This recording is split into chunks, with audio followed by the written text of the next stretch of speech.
What's up, No Nation? This is Jesse from Plant the Spear, and I am joined by a friend of mine and one of the best follows of Florida State social media out there, Taylor from Norvell Central, as we get ready to preview early signing day coming up in just about a week, depending on whenever you're watching this. We're also going to talk about some portal moves going on with Florida State, who's in, who's out. There's some names we got to talk about, Taylor. So I appreciate you joining me, my friend. How are you doing right now? Doing pretty well, man. We're just out here grinding in the off season. That's Well, good, getting man. closer to the off season. We still got a bowl game left to go, but Yep. we'll kind of see how that result goes. But super excited to be on with you again and talk Florida State football. Exactly. And, you talk about going into the offseason. Taylor, there's some people that have strengths and weaknesses. Some people can cook, some can't. Some can dance, some can't, even though they still try. My flaw is keeping up with recruiting. It is so hard. There's so many moving Yeah. pieces. It's just a nonstop ordeal, and I have a hard time keeping up with it, man. There's so much to talk about, but I know that you have it on lock. You are the go-to for recruiting. You stay on top of everything. So I'm going to lean on you a little bit for this Yeah. early signing day period. But I know one thing is for sure. I'm excited about this class. Florida State currently sits at number 3 in the 247 composite rankings. There's a lot of feeling that they could push for the number 1 class if they get some pieces to fall their way. Really, I think when you get this close to early signing day, and let's be honest, it is signing day now. Then you have a late signing day period later on, because this is the one it seems like everybody signs for. But Florida State's pushing for that number 1 class, and it would be really awesome if they could get that. But at the same time, I think a lot of the feelings right now are, let's just keep everybody in the boat, because we know the last couple of signing days that you've had some last minute flips and whatnot. So just give me some of your overall thoughts about this class coming in at number 3, them making a push for the number 1 class as we approach signing day just a week away from today. Yeah, I just think Florida State's sitting in a really good spot, especially considering some of the guys that we've had, especially on the defensive backfield. I mean, you have to think with KJ Bolden and also Charles Lester. I know there has been a little bit more concern with Bolden going to Auburn, and we already know about Keldrick Falk last year and all the Right. processes that went with that. But I just think Florida State's done a really nice job. They've set themselves up with an official visit coming up this weekend with him. Already had that in-home visit where they had basically the whole staff coming out to see him with Norvell, Certain, and then also with Adam Fuller as well coming on that in-home visit. I think it's very important because Florida State's always keyed around relationships. And I think Yep. that's really been big to get this number 3 class in there. And I'm super excited to see how Florida State kind of pans out with this class so far. Yeah, definitely. And I think when you talk about Auburn, I mean, I can't confirm or deny what they do over Yeah. there at that school. But, I mean, Hugh Freeze and Auburn and just kind of the history of the coach and that program. When you talk about them maybe flipping a guy late, if it does come down to a money deal or something like that, and, let's just say they're willing to grossly overpay to get a recruit. Yeah. One, you can't blame the recruit for taking that. You know Yeah. what I mean? I mean, it's an unfortunate situation, but that's not what I want Florida State to do with this recruiting class. Like you get the guys who want to be here, man. And if someone's going to take a bigger offer, it is what it is. You can find Yeah. other guys. Again, you never know who's going to become available. I mean, we all know that Marvin Jones Jr. is in the portal now. That's a guy that you felt like, we just barely missed out on to Georgia. Yeah. He might be yours coming up. So you just stay in that recruiting fight. You stay you stay in contact with these kids, and you never know. But I feel good about them being able to land everybody here. Like you said, there's a late push from Auburn. But Yeah. man, I think the one thing that I love most about this class is, and we'll get ready to talk about some of the names here in just a second, they have really locked down their focus on getting guys close to home. I think almost 90% of this class or higher is from Florida and Georgia. So I just think it helps when you have that regional aspect. You're close to family, they're familiar with the program, and you can Yeah. build that relationship. I mean, I think that's going to play a key role in keeping these kids committed. Yeah, and I definitely think that there's a couple of key battles you have to kind of factor into as well. Like Armando Blunt, for example, from the Miami area. The Hurricanes are not going to give up on that recruitment. Right. As bad as they are right now in terms of just the program perception, because they're trying to get back on track. Mario Cristobal, he is a very, very good recruiter. You can't deny that as it Right. is. They do a very nice job of recruiting over there. They're relentless recruiters. That's the name of the game down there in Miami. But problem is, they're not really having results on the field right now, so they're having to translate that over to recruiting, and hopefully those good recruiting results can result in those 9, 10, 11-game win seasons and kind of go from there. But I think Blunt's going to kind of come down to the end, especially kind of looking like Reuben Bain, for example. Florida State was kind of swinging in a good direction, and then next thing you know, Miami swings in there at the last bit, pitches the hometown aspect type of recruitment there, and then you saw what happened. So Unfortunately, I think Florida State's going to have to be able to step up to the plate here. I think he's going to play more of a defensive tackle role, maybe a defensive end, a little bit more of a hybrid. I think he's built enough to play as a true freshman. I know that sounds crazy because even Right. Tim Jernigan didn't really play as a freshman either. But I definitely think that there is a possibility that he could play, considering what they have lost on the defensive line and what they are losing. I think there could be a possibility that he could be a big factor in what Florida State does this season, this upcoming season. Certainly, I think you could definitely work him in with some packages. And like you said, when you just look at from a depth standpoint, depending on who they're able to bring in, I mean, we know defensive line. Once you lose a lot of these veteran guys, with Fabo and Fisk, and hopefully Farmer stays around too, and obviously Daryl Jackson. I doubt he's going to come back. He's probably going to play in the bowl and go to the NFL. You're going to be thin at the position, so you may need some of those guys. I mean, it'd be great if he came back. You could certainly use them. But you may have to play some young guys on this defensive line. And I do think that you bring up a good point, because one of the interesting things for me about what Florida State's able to do in recruiting now, we saw early on in Norvell's tenure, everybody said he couldn't recruit, but there wasn't enough success on the field to sell. Well, now you have it. And we see that translate into a top 3 class. Meanwhile, you have Florida over here who's, kind of in shambles. I know they're trying to hang on to some guys in their class as well, but when you look at the results on the field, it's not been good. And then they have a top 3 hardest schedule next year. So, I don't even know if Billy's going to be around after next year. And then you look at Miami. Miami, like you said, they've not had success on the field. They've already changed coordinators to try and fix things. Didn't really work too well. I mean, they won a couple extra games. And I've seen some things, on social media and whatnot. And again, I don't want to insinuate things that I can't, put facts behind, but you may be in a situation this year with Miami where they need to win right now, and they need some bigger pieces to be able to accomplish that. So you may have them step up and push some more of their chips into a certain transfer or a certain recruit that they want to land. And that's some of the things that we'll talk about later with the transfer quarterbacks that are visiting.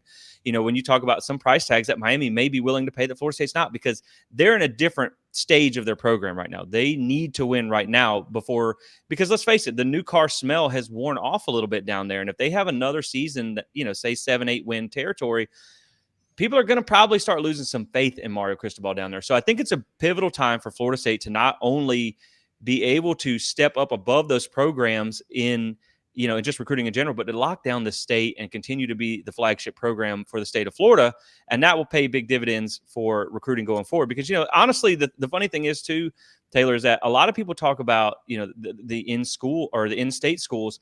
A lot of these kids leave the state and they go to places like Clemson and Alabama and Georgia. So I do think it is important now that Florida State has made it back to that national stage. Obviously, with the playoff thing that didn't work out the way you wanted to, but you beat Clemson. So again, that should put you on more of a national prominent stage. So I think that will help in recruiting too. But yeah, man, it's a pivotal time in the state of Florida. And I feel like Florida State is in the premier position to really start locking down some things. Yeah, I definitely think this recruiting class has done a really nice job so far. You built a foundation. Now at this point, the coaching staff is wanting to keep a couple of those guys that are kind of entering, other schools' radars and getting in-home visits a couple of times, like we talked about with Bolden and with Blunt and a couple other guys as well. The noise from McCoy's kind of slowed down a little bit, so we've kind of avoided that UCF, Miami type of disaster right now with them. We've got guys like Jeremiah Smith that we're going after. We got LJ McRae from Florida that we're going after as well. Adoka as well, the defensive end, they're kind of looking at as well. And there's a couple of guys that you kind of have to put your finger on and kind of see, okay, can we push the chips forward and see what kind of happens with that? Because right now, I mean, if you lose out on Blunt, you have to find another defensive end, have to find some more defensive linemen to go with that. Right. And we really don't have the defensive tackle depth to go right now. Denaz White's another guy they're really interested in from the North Carolina area. And really, I mean, you're set at quarterback, you're set at running back, you're set at receiver. You're just pushing all your chips forward for Jeremiah Smith to see if it works out. Right. And, tight end, you've already got a great tight end. You've already got a good offensive line class in 4 of those guys as well. 3 defensive linemen. You got your 2 linebackers that you wanted in this class. And I'm a big fan of Jaden Parrish as well. I think they really hit a great hit with him. Secondary's done a really nice job. We've already talked about Lester and Bolden as well. You got a guy like Jamari Howard, who I think is one of the better corners in the South Florida area that I think kind of went under the radar, and Michigan State was able to, kind of do poorly this season, and they had some turmoil with their coaching staff. And next thing you know, Florida State's able to kind of slide themselves in the door.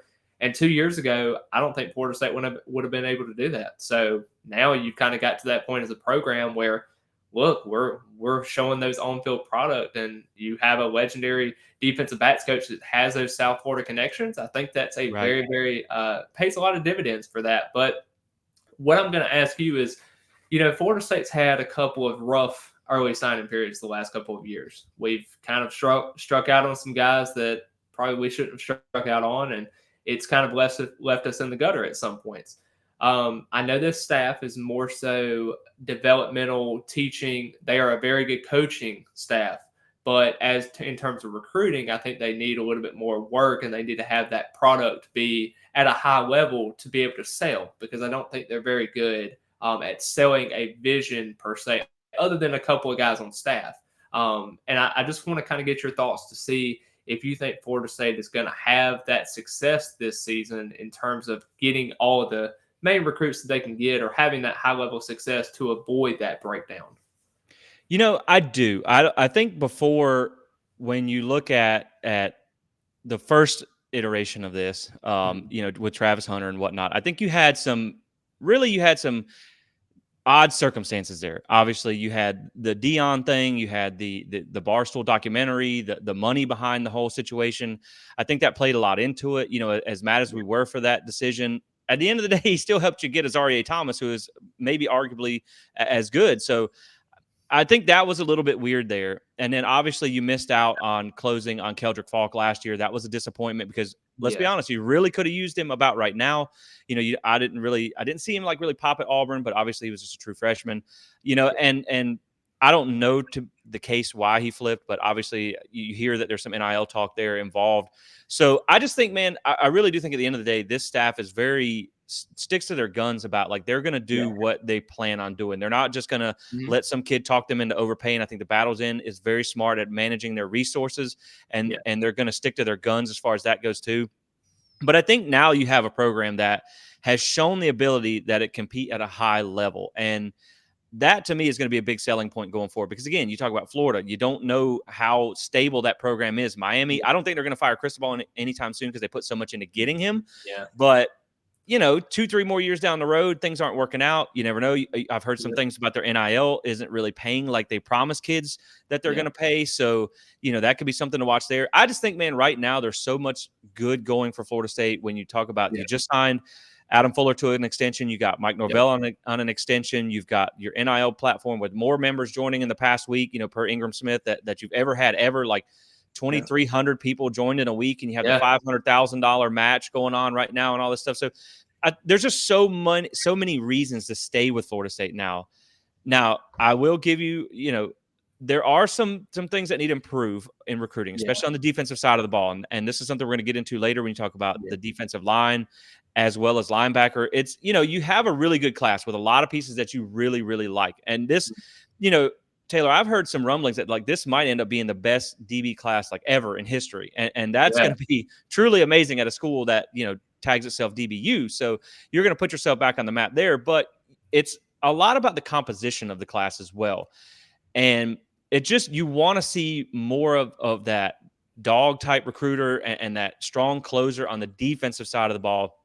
I mean, obviously Patrick Surtain. I mean, I'm not even gonna call that a home run hire. That's a grand slam hire. Yeah. Yeah. Like, that was the I agree. best. That's one of the best hires I can think of anybody making in a really long time. So he's been an ace recruiter for you.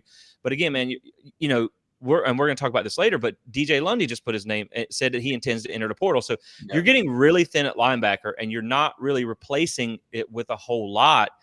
And Yeah. so, like, you're going to have to step up on the defensive side of the ball, but you're at least going to have to keep these guys in the class. And I feel good about it this year. I'm not overly worried. I know, like you mentioned, the KJ Bolden thing with, kind of flirting with Auburn and stuff like that. But I feel pretty good about us landing everybody in this class. Is there anybody, and I'll flip it back to you on this, is there anybody that I think we should be sweating over a little bit on signing day?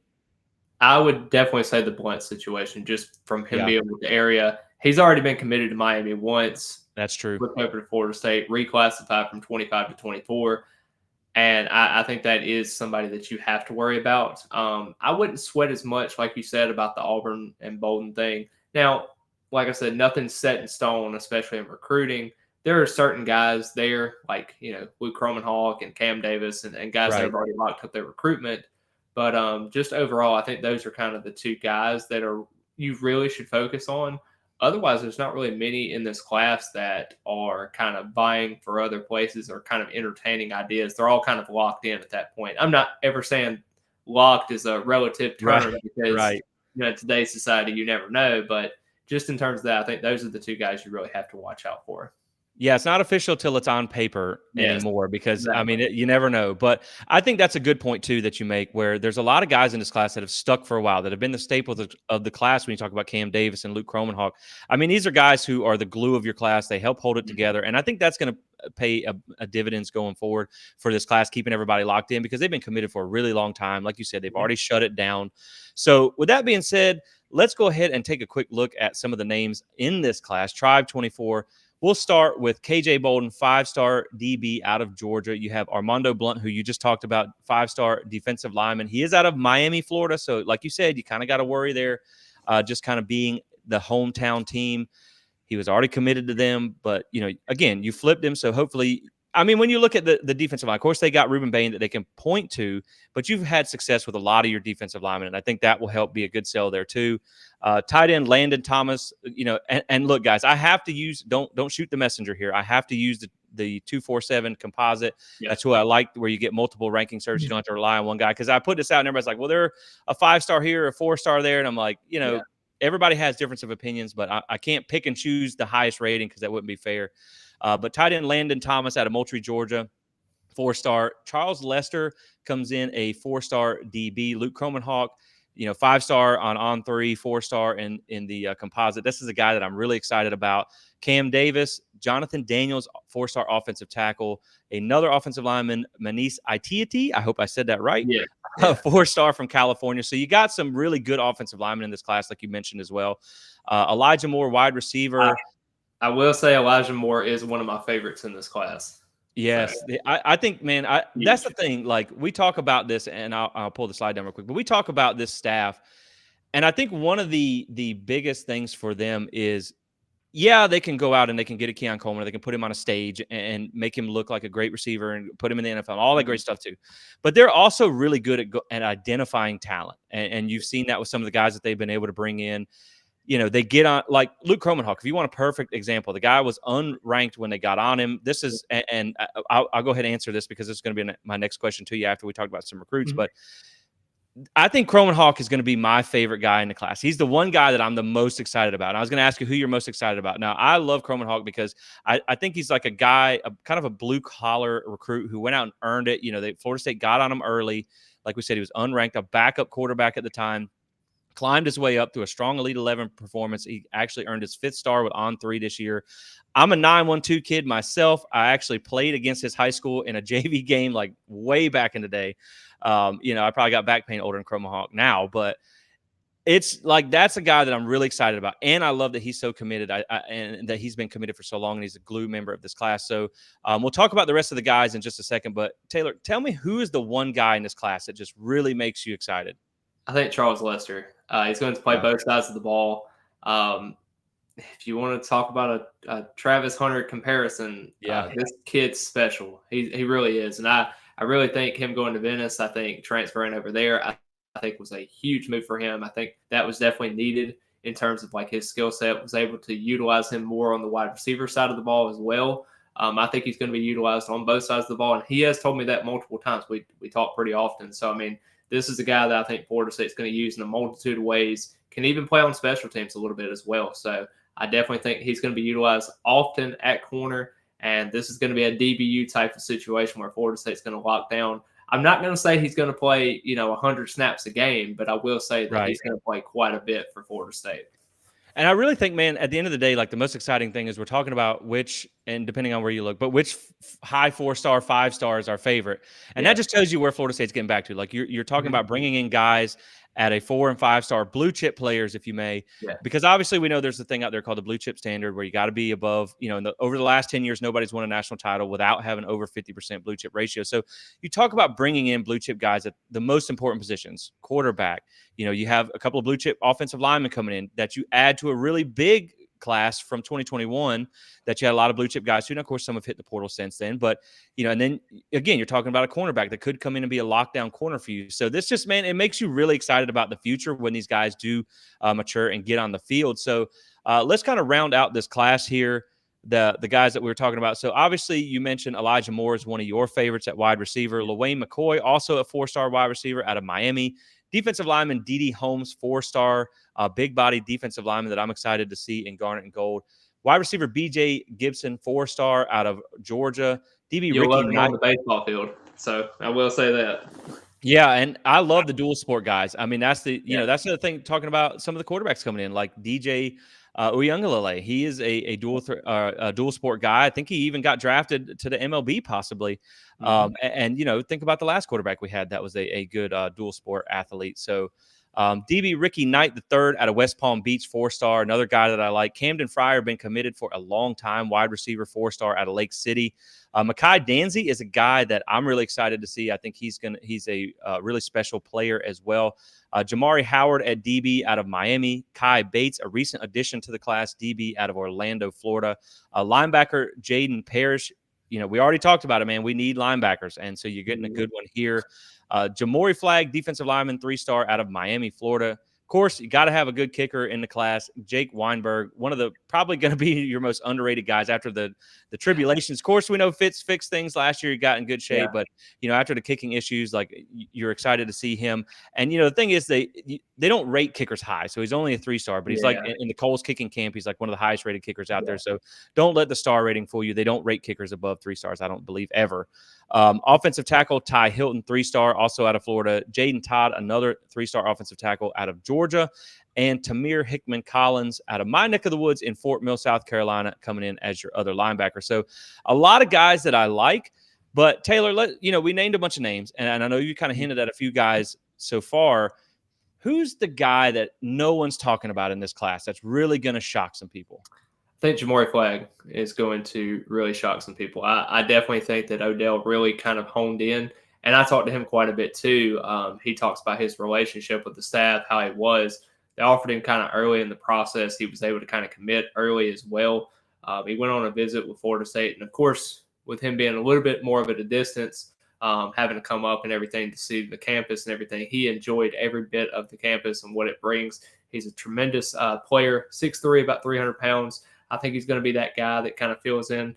I'm not necessarily saying he's going to be a bona fide all-star, but I do think he's going to be a surefire reserve that we're going to have in the rotation at least to kind of bring that sense of competition to the other defensive tackles in that room.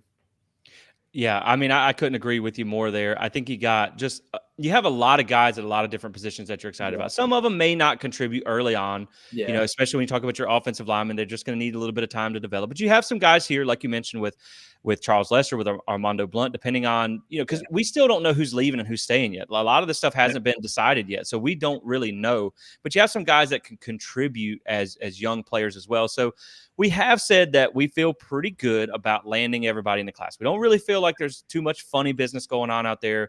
We've talked a little bit about our favorite guys. I also want to say that I absolutely love Cam Davis as well. I don't want to go through the show without giving him a shout out. I mean, that dude is like a bowling ball with some wheels, man. I mean, he's just like, he will run you over, and I love watching him play. So there's a lot of guys to really be excited about. One of the best DB classes out there. You got so many good receivers. But at the end of the day, everybody wants to know, the memes that they put out there. We are not done yet. So, like, if we're not done yet, who are you watching? Obviously, we know Jeremiah Smith is the name that everybody's talking about. That would be really to put the class over the top. I really like LJ McCray as a possible flip potential. I mean, who wants to play at Florida anyway? And then that would give you another high-level defensive lineman in this class, which I think is a need for Florida State right now. We all know that, because you have a lot of guys leaving.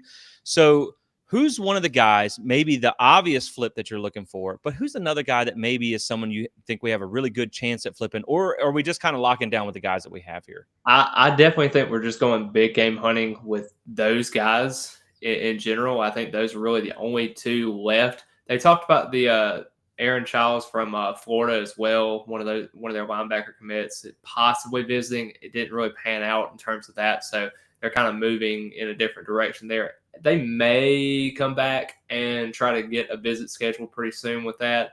But if it doesn't happen in the next day, I don't really see it happening. It's kind of just a lost cause at Yep. that point. Maybe just a last ditch effort with that.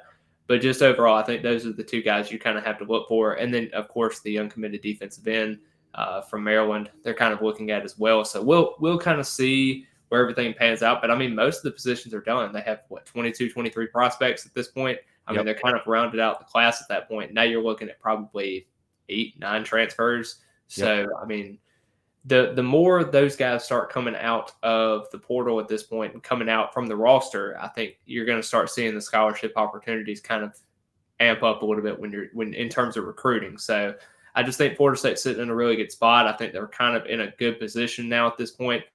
They don't really have many that are wanting to flip to other schools. And I think now you're kind of seeing that comfort level from the staff being able to hold on, that 12-0 record really resonating with those other recruits and just kind of getting where Florida State needs to get to in terms of like where they stand in recruiting.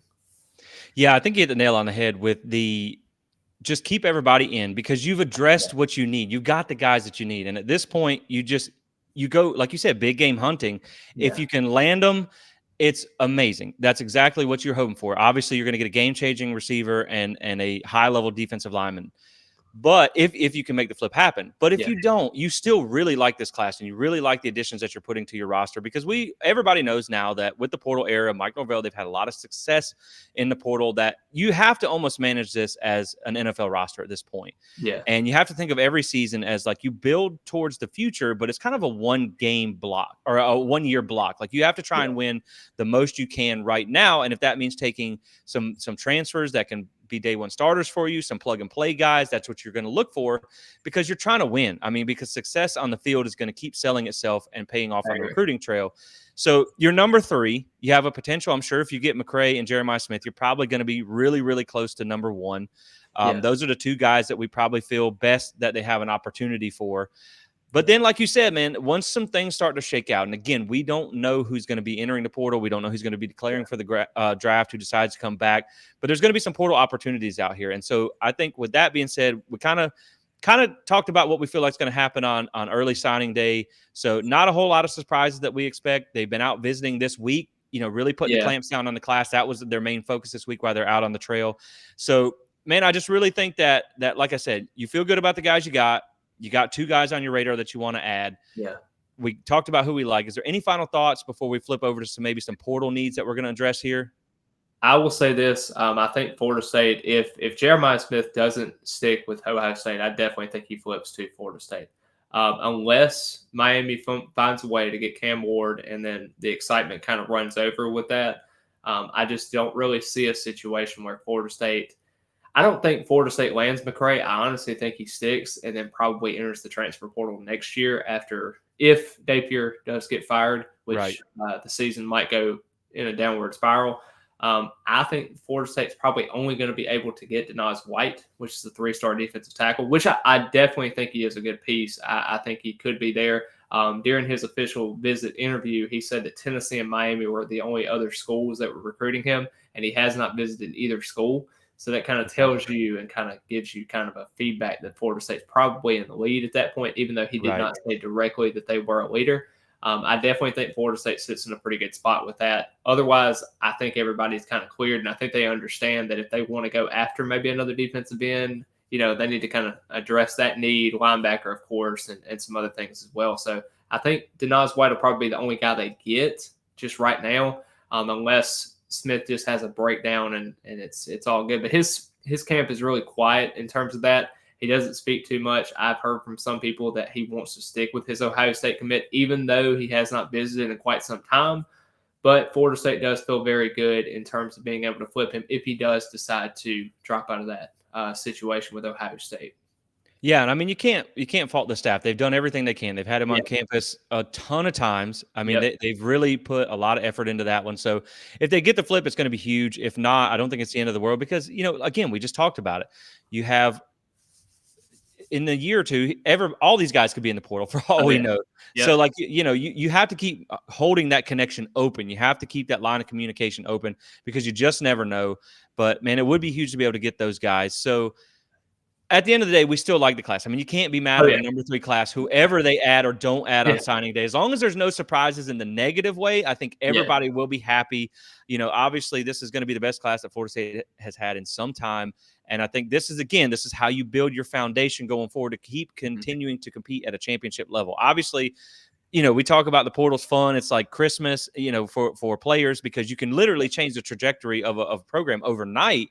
But you still need to build that base with high school recruits, and they have a lot of pieces in this class that are going to be huge going forward when they do, get developed and get on the field. So, with that being said, Taylor, let's kind of turn our focus a little bit here to some of the portal moves that's going on right now in around Florida State, because obviously we've seen some guys go out, and I was going to say on the show that you really haven't had anybody that hurts yet. Then we kind of had a name pop in the portal as we were getting ready to push record here, which I don't think he's probably officially in the portal yet. He's just has announced his intentions. But DJ Lundy announced on X or Twitter, whatever you want to call it, that he is intending to enter the transfer portal. Of course, you got guys like Malcolm Ray, who's more of a reserve defensive tackle, not someone that is irreplaceable. Obviously, we know the Pat Payton situation entered and then came back out. So, DJ Lundy was one of the names that we kind of heard when Pat Payton went in that, they kind of run together. That could have been a possibility. So it was a little bit surprising when Pat Payton came back out of the portal to see DJ Lundy go in. Obviously, A.J. Duffy, your quarterback, who, got beat out by Brock Glenn, a true freshman, is in the portal as well. So, Yeah. let's start with quarterback. And the reason I say that is because we obviously know this week into weekend, Thursday through around Saturday, I think it is, Sunday, they have some big names coming on. Two of the top guys in the transfer portal at the quarterback position. And Taylor, here's the thing for me. If you know that AJ Duffy left, that leaves you with 3 guys on the roster. And there's nothing against Tate, because Tate, I like Tate. I think I do too. I think he has the potential to be a really good quarterback. But I also think that, he can still win the job. That's what everybody loses when you talk about taking a transfer quarterback. Everybody forgets that Tate can still win the job. There's nothing, just because you bring a guy in doesn't mean he's going to start. Yeah. But, you still, for me personally, and I'll let you share your opinion on Tate, but when you see him come into the Florida game as a guy 4 years in the system, I know the Swamp was a challenging environment. He still looked a little bit lost. He still looked like he didn't quite have a grip on things. Yeah, multiple delay of game penalties and stuff like that. Again, I understand it was his first start since 2020. I get all that. But I feel like at this point, if you can get yourself a day one starter to at least create the competition there, I don't think that's a bad move in the portal. And so obviously now you're going to have more spots that you have to address. But I look at it like this too, Taylor. If, say, for instance, he loses the starting job to Brock Glenn or whoever the case may be, if he hits the transfer portal, you are going to have to take someone for depth anyway, because you can't roll into the season with 2 guys. So I think if you keep that in the back of your mind, you might as well go get one of the 2 hottest names in the portal while they're available if you can make a run at one. Now, obviously, the first name is going to be Cam Ward, who comes in from Washington State. Talented guy. When you talk about him versus DJ Uyunglele, I'm going to call DJ you from now on sorry guys. You get about 1 per show for me trying to pronounce that. But this is a guy where I think Cam Ward is probably your more high ceiling guy, but I think DJ is probably your more high floor guy, because Cam, he comes from an air raid offense, throws the ball a ton, takes a lot of sacks. And I think he's got that high ceiling. I think that's what everybody wants. The rumor is that he comes with a very high price tag too. So that may be something to look out for. I mean, again, I don't want to speculate on things, but you hear some rumblings in the $2 million area. I don't know that that comes back to what we were talking about earlier in the show. Miami may be willing to pay that because they need that bump right now. But when you look at DJ as well, who's also going to be on a visit this weekend too, man, I think that DJ can be a guy that you can win with. I think, we were talking about this in our pre-show a little bit here, where Jordan Travis laid the blueprint for success with Mike Norvell in this offense. You went 13-0 with him at quarterback. He finished 5th in Heisman voting, even though he missed the last 2.5 games of the season with an injury.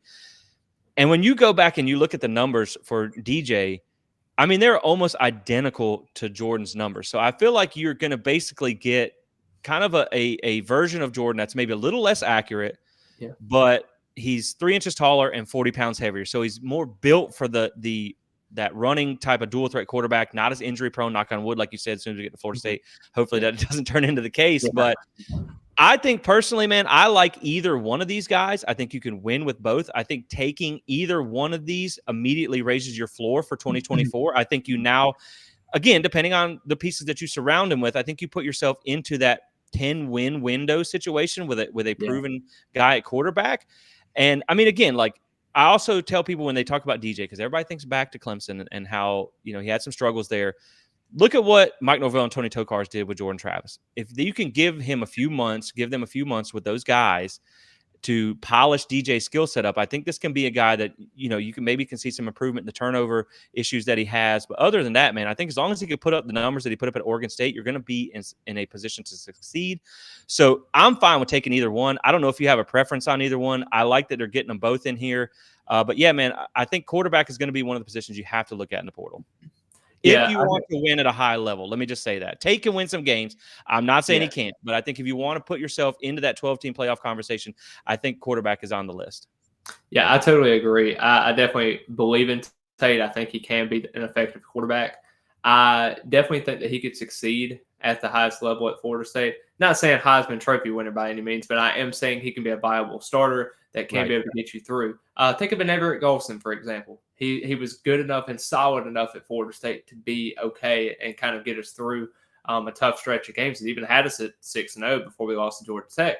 So, I mean, when you look at that, I mean, I think Florida State really understands that they kind of need that bridge to be able to have, like you said, a Brock Glenn and also Luke Cromenhalt, who's going to be coming in for the bowl practices pretty soon to help out with that. So that's going to be huge for his development. Right. And when you're looking at guys like AJ Duffy, who transferred out of the program and he's going elsewhere, and we wish him nothing but the best, of course. You look at that situation there at the quarterback position, and you just need to have viable options to help him push himself, to further himself better. Because I understand he's been a backup for three years at this point, well, technically 4 years at this point, and everybody wants to leave and go to the portal and want to leave the program. And we know the hot names in college football. You want to start, you want to be there. But of course, Tate wanted to kind of stick it out for the program. He understands that his dad is also a high school football coach. He's been around football his whole entire life at this point. And I think he wants to and understands that this could be his opportunity if he decides to make the work and the effort. And I think that's kind of be key. But I think Florida State is testing his options, and why wouldn't you test your options at this point? I think Florida State is really trying to set the quarterback market up, set him up for success. And like you said, it could end badly. I mean, it could be where Tate just decides to kind of go the other way. So, Yeah. I mean, that's kind of the thing you have to worry about. But I want to bring this question back to you in terms of these two quarterbacks, because I know they're coming in both this weekend, and DJ Uiagalelei is actually going to be a situation where I think Florida State probably has the best chance to land him. I think he is more so the higher floor, like you said before. So if you get one of those guys that come in, do you think there's a possibility that you can actually keep a Trey Benson or maybe even a Keon Coleman in this offense? I know Keon's a first-round draft pick in terms of some of the mock drafts that you have. Maybe that's unrealistic, but Right. just in terms of the offensive playmakers that you have around in there, do you think any of them kind of stay because of the quarterback being able to get acquired in this? I think you could, but I think the problem is you already have the one guy that I thought maybe could have Johnny Wilson. I think Yeah, he could have used another year, I but agree.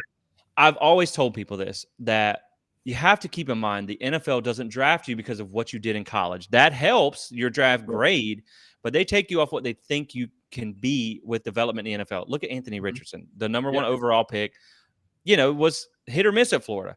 Johnny Yeah. Wilson, another season in college is not going to make him any less or more 6'7" with Yeah. a crazy athletic ability. So he is what he is, and he's got a couple years on tape. So, he's already said that he's going to take it on down the road to the NFL. I will say this, man. I have found it strange that Keon has not come out and said, I agree. I'm I out felt yet. the same Like, way. I Yes. and I said this jokingly the other day when someone was asking about opt outs. I said, technically, right now, it's only been Johnny Wilson Yeah. that I've seen, other than the guys in the portal and whatnot. But Yeah. at the same time, if all the guys that made a "Thank you Florida State" Instagram post are leaving, we're in trouble. But at the same time, again, Johnny Wilson came out and said, "I'm going to the NFL. I'm not going to be in the Orange Bowl. I'm out. I'm done. Thank you for my time." It's just weird, man. Like Keon wasn't healthy at the end of the year. He Yeah. got a lot of draft grades, but he didn't put up a lot of yards the last couple games. I haven't seen Jaheim Bell put yet that he's for sure out of here. Like, Yeah. Jared Verse still hanging around Exactly. recruiting. Like, it's very odd. It's odd, man. I feel like, again, you had some guys come back last year because of really who came back. It wasn't, they Yeah. knew what they wanted, but it was because of who all came back. And that's what Verse even said, where it was like, I knew all these guys were coming back. They said, like, hey, what are you going to do? And he's like, man, I want to be a part of that too. So I think if you get a guy at quarterback who you feel like is going to put you in that 12-team playoff, depending on the pieces you can get around him, I think it could sway some decisions. I think it'll also sway some decisions with who comes available in the portal because, again, this is not to throw shade on Tate. It's just Tate doesn't have a lot of game film to rely on. So, like, if you're trying to bring in a Keon Coleman again, say 2.0 out from whoever pops into the portal, the next wide receiver, the high ranked wide receiver to hit the portal. I mean, if you're trying to sell him on coming to play with Tate at quarterback or DJ or Cam Ward, it's not even the same conversation. So I think that may be something where maybe you even look at taking those guys, one of those guys, whoever you can get. And I think we both probably agree that DJ is probably the most likely scenario here. Yeah. And be on the lookout, guys. I'm going to do a video in just a little bit about why I think we can win with DJ. I got a bunch of numbers I want to break down for you guys, but I think that's another reason to take that starting quarterback type of guy is you can now lure in better transfers from the transfer portal because they know who they're going to be getting at quarterback. And I want to circle back to what you said too. The future at quarterback is going to be, as of December 20th, is going to be on your roster. When you talk about Brock Glenn and Luke Kromenhoek, that is your future. But we know Brock lost a lot of time for development this year with the injury that he had to his hand that he sustained in the Southern Miss game. It's no secret that you would like to see him get another year of development. Luke Kromenhoek is going to be a freshman. I think it's okay to take a bridge guy. I really do. And I always joke about this because nobody likes anything that Willie Taggart said when he was here. But the one thing that I do like that Willie said was he always told guys, like, look, it's my job to recruit someone to take your job. It's your job not to let them take your job. And so I think, man, if you go out and get a day one starter and it scares Tate off or whatever, it is what it is, man. Like, you have to win games and you have to it's not fair to your team to not take the guy to put you in the best chance to win. So I think, I think you're right. Like, if you land DJ or somebody like that, I think you have a higher propensity to bring those guys back and to add in higher level guys from the portal. So I think it's a take, man. I do think they're going to end up, it's going to be DJU more than likely, just from reading the tea leaves. Yeah. Obviously, I think everybody wants Cam Ward. I think everybody, again, I think you can win with DJ. I think you can definitely do that. But some other positions in the portal that you may need, because I think it really does come back to who you put around him, because that's really what, Jordan Travis had a great 2022, but then when you look at some of the pieces that you surrounded him with in 2023, that's what helped him get to a Heisman hopeful type of season. So let's talk about a few positions that you may need to address in the portal. Obviously, we know you have Tatum Bethune's gone. Deloach is gone. Now you have Lundy entering the portal. I think linebacker is going to stand out as the position of need right now. You run a 4-2-5 defense primarily. So, we're talking in pre-show, like, unfortunately, if you had to pick a little bit of a weakness on your defense, it's probably linebacker because you can hide it a little bit better. But you also see how having good linebacker play impacted this defense this season. So I think you want to get some guys. You feel good about Omar Graham Jr. You feel good about Blake Nicholson. You don't really have anybody behind them. So I think linebacker is really a spot that you need to go out and get. I think you could add some receivers. I don't think it would hurt there as well. And then anytime you find a guy who's a star, like an impact player in the trenches, I don't care if you got 50 of them, add 51, because you can never have enough of those guys. So for me, it's going to go linebacker and trenches. And then, if you find a high level wide receiver, for sure. I know that's pretty much half the positions, but I just I'm like hungry hippos. I think you just eat them all, man, as many as you can get in the boat. But give me some of your thoughts on where we need to hit the portal the hardest. I will say this too. If you get a Trey Benson that enters the draft, and then you get maybe a Toa Philly that decides, hey, I'm not really being utilized as much, maybe you might go for a running back, because I wouldn't feel too comfortable. And I love Cam Davis, but do you really see him as a backup running back in this situation? And then Rodney Hill as a starter, maybe, Keziah Holmes is another starter as well. Do you really feel comfortable with that? That scares me a little bit. So I would prefer, if they did lose a couple of running backs there, I would prefer running backs. But Florida State does a nice job with developing running backs. David Johnson's done a really nice job there. Papuchis got to get some defensive ends in. Of course, they're probably going to need about 2, maybe 3. I would feel comfortable at 3. You already talked about Marvin Jones Jr., of course. Kyle Kennard from Georgia Tech is another one. Samuel Acuna is another guy as well. I think they can be able to kind of turn to. His brother does play offensive tackle at Miami. He was a very good offensive tackle that Florida State was going after in the recruiting cycle. We'll kind of see how that goes there. But, I mean, you look at the offensive linemen, there's not too many there. Carter Smith, Indiana offensive tackle that they visited. I think it was on Monday or Tuesday. He came in, had an official visit. Aluba, maybe another guy, Florida State commit that flipped over to Georgia. We'll see how that goes. But, I mean, linebackers, Savion Sori's like the only guy, former 5-star. But, gosh, it is like slim pickings when it comes to linebackers. Right. The funny thing is I saw where it was like a couple thousand kids that hit the portal, but it feels different this year. It feels like Yeah. there's a couple of high-level guys, and then there's just a lot of, Jags, just another guy. Like there's not a lot of those big pieces. And again, this is just the first portal window. They're going to have a spring portal window. You still have the bowl games. You still have spring practice where guys figure out that they're not part of the plans. So you could have more guys enter then. I mean, keep in mind, you got Dylan Gibbons way late in the transfer window, and he ended up being a really impact player for you. So yeah, man. And when you talk about the offensive line, I do think people have to look back to the last couple classes that you signed where you still have guys. Your most talented offensive linemen have never even touched the field. We talk about Lucas Simmons and Julian Armella and guys like that. So there's guys to be excited about. You just don't have a lot of experience there. And so while they have to get on the field and get experience at some point, you can't just keep pulling in guys over them. I do think that you could use a couple of guys in the trenches. Like you said, you're also going to have to be replacing a lot on the defensive line. At least we think, we don't know. We're waiting to see because it has seemed strange that not a lot of guys have just said, all right, thanks, I'm done.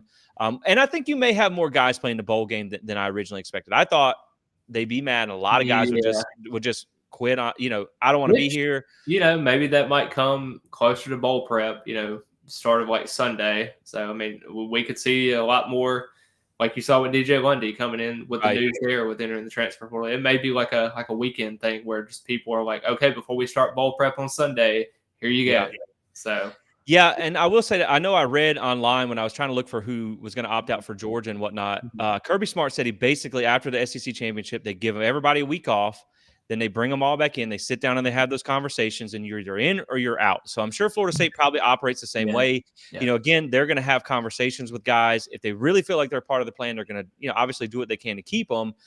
But there's no situation where they're not going to be honest either. They're not going to lie to a guy to tell him you're going to be a starter when you're not. And they may tell him, your best opportunity is somewhere that's not Florida State. So you will see some guys enter the portal. It's not all about necessarily chasing a bag or whatever, you want to call it.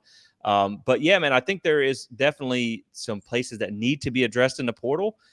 And it has been kind of a slow portal season. It hasn't really seemed to move as fast as it has in the past. So I just think right now, again, we'll stay in kind of a holding pattern as we wait for guys to declare, for guys to hit the portal and see. But we do know that you got some quarterbacks coming in this weekend. So, man, I'm super excited to see how that situation plays out because, again, you saw how the difference in this offense was when you have a high-level quarterback. And I think anytime you have that, it just changes your trajectory of your season. And again, who you can get in the portal. So, I don't know if there's any other guys that you have on your radar that may be entering the portal that you think Florida State has a good shot at. But again, like we said, it's still early in the portal season. Yeah.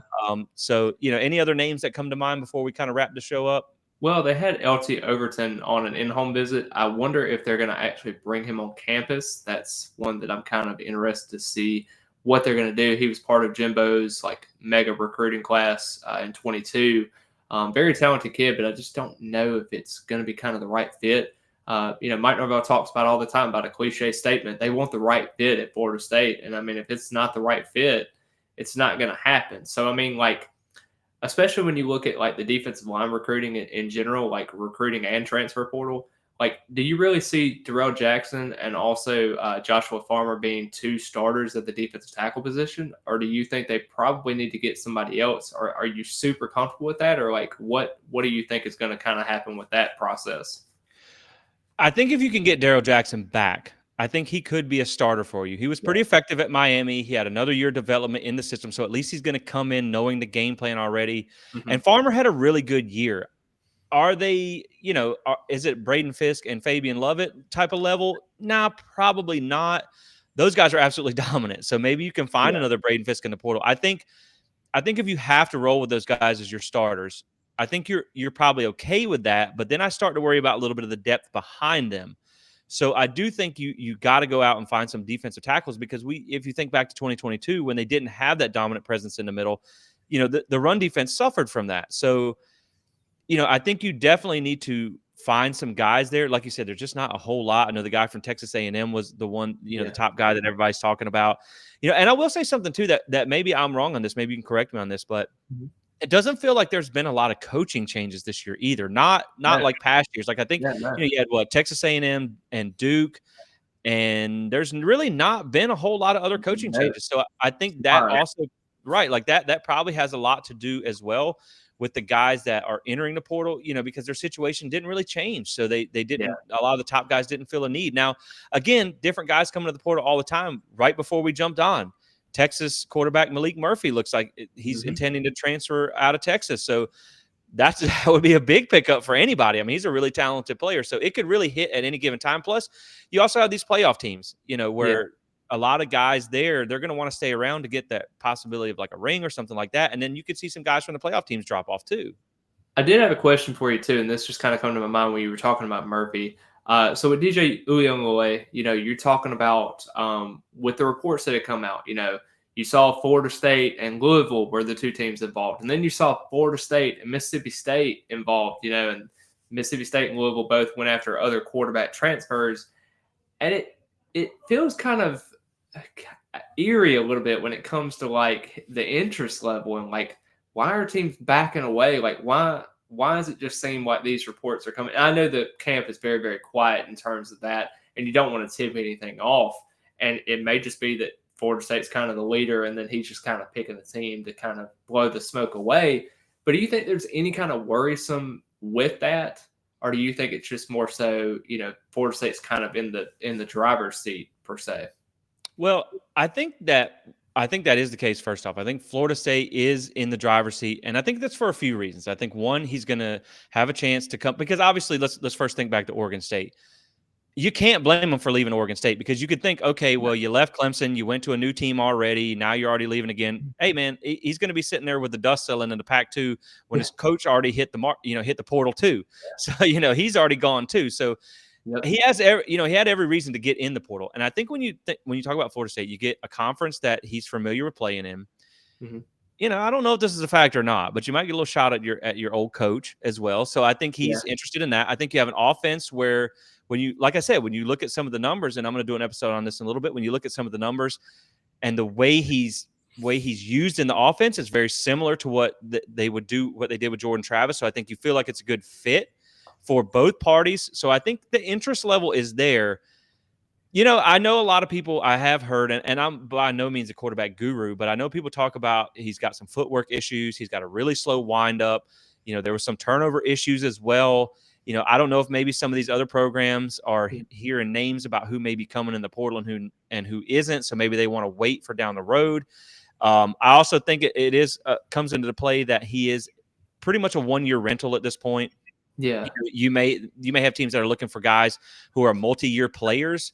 So Florida State, I think, is okay with taking that bridge guy, because you have the young talent on the roster. So I think really just everything fits for them. But I do think people are a little bit worried about maybe the turnover issues and things like that. But man, I'm telling you, like when I looked at these numbers, and I looked at over 50 different metrics on DJ, and again, I think when you talk about the blueprint that's been laid for having success with this offense with a quarterback like Jordan Travis, and you got a guy who is almost like copy and pasting that production if he can do it against the ACC teams. And his numbers are relatively similar to what they were at Clemson as well as last year. That I think that the staff is confident that they can polish his skill set up enough to win with him. And I think that's pretty much what they're looking for. So I'm not really worried about the other programs Yeah. backing off a little bit, because at the end of the day, man, I think no matter who the fans and the people on social media like to go back and forth with, I know everybody Yeah. wants Cam Ward. I feel like we can win with either. You got to trust the staff, and you got to trust their I evals. agree. You got to trust that they know what they're doing and what they want, what each guy can do. Because again, man, like I love Cam Ward. I think he's an amazing athlete. He's a great quarterback. He played in an air raid offense. Everyone's like, oh, he threw for 3,700 yards.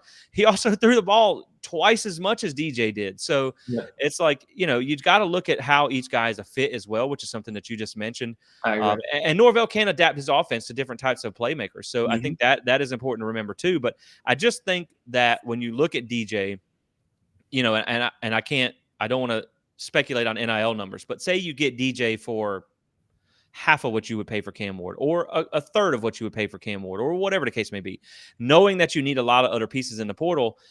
I think it's about what it's worth too. And this sounds so weird to say in college football, like you got to manage a salary cap too, because the money is not endless. And again, I just think with a guy like DJ, I think he can lift your floor enough up to where you feel like with a couple of additions in the portal, if some guys pan out, some things work out your way, you can get yourself to compete for an ACC championship. So I'm really not overly worried about it, because I trust the staff's decision either way. If they get DJ in and they feel like he's not a good fit, I don't think you're going to see him take him. But I think that this is a guy where, it just kind of fits perfectly what you need. A 1-year bridge guy to let your talented guys come up, to run a similar type of offense, and just to put things in gear with a veteran experienced guy. Man, I think I'm fine with either guy, but I'm not scared of taking DJ. I know some people have some, they remember the bad days at Clemson, but I will tell people that to remember DJ openly criticized Clemson's offense on the way out the door. He said that they did not use him like they were supposed to. The offense was bland and boring. Dabo agreed with him and then fired the offensive coordinator. They brought in another guy, and Cade Klubnik has had a pretty terrible year at quarterback there. So the problem was not DJ. And so, again, I think if you give him a few months with Tokars and Norvell, I think that you can definitely win with him. So, man, I'm not really scared of taking him either. Yeah, I definitely think it's going to be a wise investment. This is going to be a Wild West in terms of just the end of recruiting. Transfer portal is heating up. I think it's going to be a magical offseason for Florida State coming forward. And we also got a bowl game. So I know, man. How crazy is it, too? We were talking about this in the pre-show. Like, how wild is the portal? That you have a guy that suited up against you in orange and white, 14 months ago in Doak Campbell Stadium, now might be suiting up against orange and white in Garden Cold. Man, I don't know, dude. I never saw this coming, but it is a little bit exciting. But yeah, man, I think it is going to be an exciting next couple of months, the next month or so, the next week or so, because you got, like you said, you got early signing day coming up. You have the portal moves all going on. You have a bowl game to prepare for. And again, like we said, if you have some guys decide to stick around and play in this bowl game, it could be a little more interesting than we thought. I honestly, like I said, I thought with both teams, I thought they'd have to end up pulling cheerleaders off the sideline because they wouldn't have enough players. But I have honestly I've been shocked that they haven't had guys opting out yet, as many. But, like you mentioned, it could be a situation where they just haven't got to them conversations yet. But it's going to be an interesting time coming up. I'm excited. Hopefully there's no bad surprises in a week on signing day. Hopefully only good surprises. I would love to get a nice flip maybe in this class. But as long as you lock everybody down, I'm pretty excited about signing day. I think this is going to go, Tribe 24 is really a transcendent class for Florida State and for Mike Norvell and for this staff. If you can lock in that top 3 class, I think it shows that you can recruit. And I think it builds a talented base going forward for your program. And so that's what I'm really excited about with Tribe 24. And we know they kill it in the portal. So, again, man, I just trust this staff. I'm excited about who they get, whoever it is. I'm sure they know what they're doing. So I trust them with that. And, it's Christmas time. So I love watching them go shopping because I know that they are really good at this. So it's exciting for me, man. But, guys, thank you so much for tuning in. We're going to get ready to wrap this up. And before we get out of here, Taylor, I'm going to let you kind of plug where everybody can find you, what you got going on right now, because I'm telling you guys, if you're not following Norvell Central, you're messing up because he is on top of everything. He stays on top of recruiting, game coverages, you name it, he does it. So go follow him. Tell them where they can find you. Of course, man. On Instagram, Norvell Central is where you can find me. I'm halfway to 25,000. I'm at 24 and a half right now. So I am slow but surely increasing my audience as we go. Follower accounts really don't matter to me as much. I'm just super blessed to have the opportunity to share my passion with other people in kind of this positive manner. Because like I said, there's so much out there for Florida State football, and we all just want everybody to enjoy it. It's no competition. We all just want everybody to have that sense of enjoyment with other people because that's what it's all about. So on Twitter or X, whatever you want to call it, I have 8,000 followers on there. You can follow me at Central Norvell. as well. I'm on Facebook as well. I don't use it a ton. I try to get all my content on all three of those platforms. And I'm also on Shop Chat as well. I write a little bit there. We are going through a branding change right now with one of these softwares we use for editing our articles. So we are still in a changing period for that. So hopefully in the morning we'll have everything up. But I'm consistently writing on there as well. You can find us on there, and especially on Bleacher Report, I think we are featured on there as well. So just be sure to go check us out. Me and Kelvin Hunt do a really good job on there and try to do the best we can. And like I said, Jesse's done a great job with his brand in terms of just having creative inner ways to get Florida State football out there. And I'm super excited to join him every time I come on. So blessed to have him and know him as a friend and everything, and blessed for the relationships that we've had so far. Can't wait for another episode as we go through. Yeah, man, I sure appreciate that. And again, guys, go check out what they're doing at Chop Chat, Norvell Central. They are killing it over there. And again, man, I think, and we'll close on this, but I think you bring up a good point. I think, no matter what that four-letter network tells you, no matter what the CFP tries to, screw your season or whatever the case may be, like, man, I can't think of a more exciting time to be a Florida State Seminole and to be able to talk about this with you guys, with Taylor. I mean, again, you bring back the Battles Inn has had enormous numbers growth. You had all the sellouts last year, the TV numbers, the success on the field. This thing is snowballing, and I'm excited to be a part of it along with you guys as well. So it's just really fun to talk about. And of course, we always try and keep things in a positive manner because that's really the only way to be. I mean, we're fans and we don't ever want to bring the program down. So, I mean, you got to keep it honest. You got to be real, but you can always paint the picture in a positive light. And that's what we always try to do. So thank you so much for joining us, guys. We appreciate you tuning in. Make sure you go check out all the content over at plantthespear.com as well as Norvell Central and Chop Chat. Those guys do an amazing job covering FSU over there. Kelvin, again, like you mentioned, does a great job too. Man, just a great mind in the game of covering football as well. So appreciate you coming on tonight. And yeah, man, hopefully it's a fun time in a week, and hopefully we get some good surprises and some good gifts and nothing crazy happens. So, I hope so. Yeah, man. So until next time, thank you so much for joining me. Thank you so much for watching, everybody. And of course, go Noles.